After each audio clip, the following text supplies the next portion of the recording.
Alright, hello everyone, how are you guys doing? I hope you guys are having a wonderful day, and today we're here with another video. So, I've tried recording this 2 times already. The first time I rambled forever, the second time I was trying to cut down on it, still rambled for 15 plus minutes. I want to make this video short because I feel like the 2 things I'm going to say don't have a ton of information. I mean, they are very helpful, I feel like, but I don't need to explain them as in depth as I did. So we're going to go ahead, get right on into it right now because I don't want to waste any more time just talking about it. So today we are here with 2 things, really. The first one being how to properly quit RuneScape.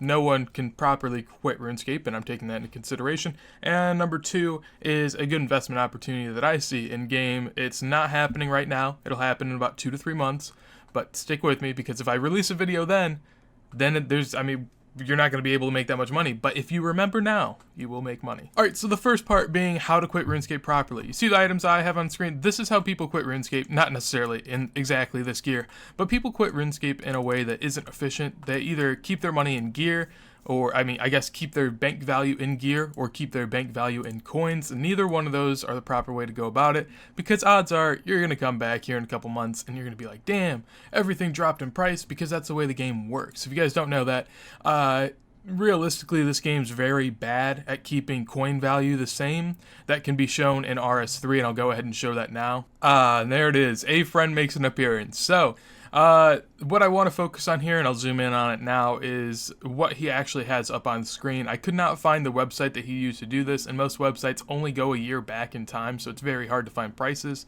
But as you guys can see, this kind of exemplifies it. This is the party hat rare price, and you guys may be saying, well, party hats are just worth a lot because they're rare. Well, yes, but the thing is in this game, the reason the price goes up is not because it's more rare. I mean, it's kind of more rare than it used to be, but realistically, anyone that has them now more than likely will hold on to them. They do become a little more rare, but the main focus that I want to have here is that the price has gone from 2010.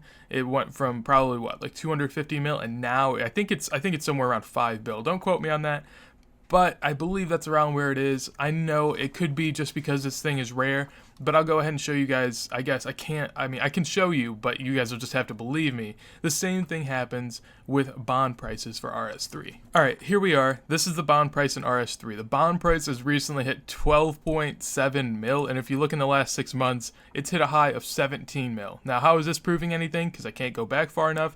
Just, I can vouch for it. Back in the day, probably like 2010, 2011, gold prices in game were worth approximately a mil to $1. Like, that's what gold trading websites were selling them for. And if you look now, there's no way that it's $1 to a mil, because it's 17, and that only gets you half a month's membership. So realistically, I guess half a month's membership with kind of bonds would be equated to about $4, which means that at this price, you could probably buy and sell gold at about 20 cents per mil, and I mean, even down here, it's relatively insane compared to what it used to be. So that's one thing I'm going to go ahead and tell you guys now, is this is the way that you want to invest your money. I'll go back to old school and you guys can kind of see. It's just, bonds are the best way to invest money if you are quitting, because there's no way they lose value. I guess if you invested right here and then it went down, okay, you lose value. But over time, it'll eventually reach that 3.4 mil mark again. I can guarantee that, because that's just the way the game works. Coins are constantly coming in. There's not enough item sinks. This game just has a really bad way of going about keeping items out of the game, or coins for that matter. And bonds used to be about 1 mil, probably 2 to 2.5 years ago, and recently have hit a peak of 3.4. So say if you were the person quitting back then with 100 mil, you just bought 100 bonds, boom, 340 mil. And it's just like, that's the way you should go about it. Anything that you do with items, it's just going to go down, because more and more items come into the game, and there's less and less need for it as people get their items. Prime example, Dragonfire Shield. Rare as shit, but guess what? Everyone that wants one has already got one, and more just keep coming into the game, so you got to sell it for lower and lower. Recently, they reached 17 mil. The only reason they peaked here is because of raids, and then now down to 9 mil. So that's an example. We can go through countless ones. I don't want to make this video too long. Spectral, stuff like that. I mean, it's just the way it works. So that is my tip for you guys. If you guys want to quit the game or ever plan on it, go ahead and do it through bonds. It's going to be the only way to actually keep your bank's value. I mean, the only way that you maybe make it big is if you have like 5 arcanes before the raids came out, then yeah, I guess you made money, but the odds of hitting on an item is really low, and Jagex often doesn't make use of old items. Instead, they implement new items, which lowers the value of the older items. With that being said, though, I'm going to go ahead and show you guys an investment opportunity that I see. It's probably one of the most guaranteed ones if you have some sense about you, because there was one example amongst the few that I have in which it didn't work, and I'll explain why. So, back on over to bonds.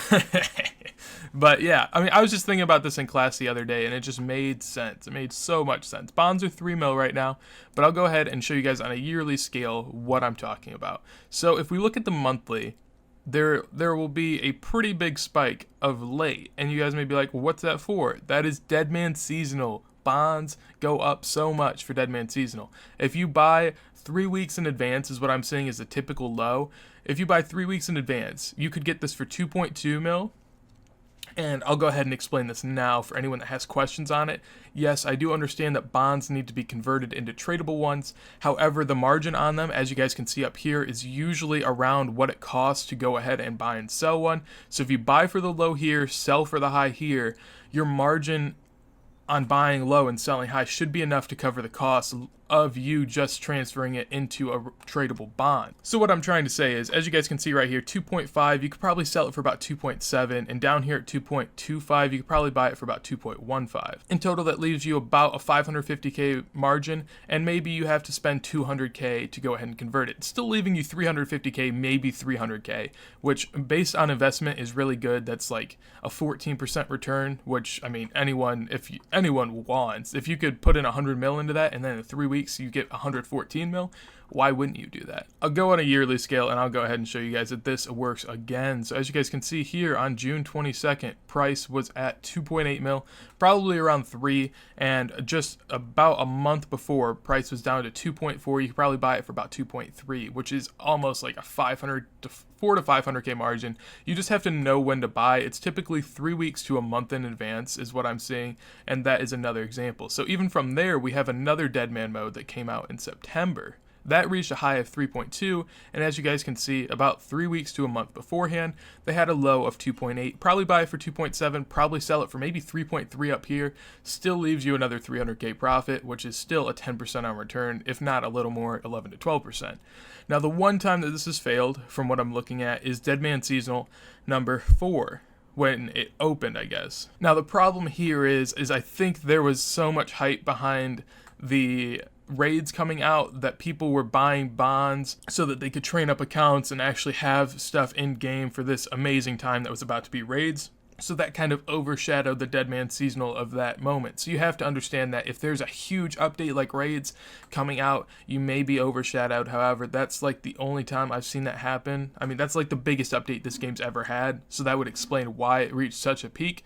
But other than that, I mean, it seems pretty clear cut to me. Out of the 3 of the 4 times, you can see it's pretty clear that this is the trend that happens.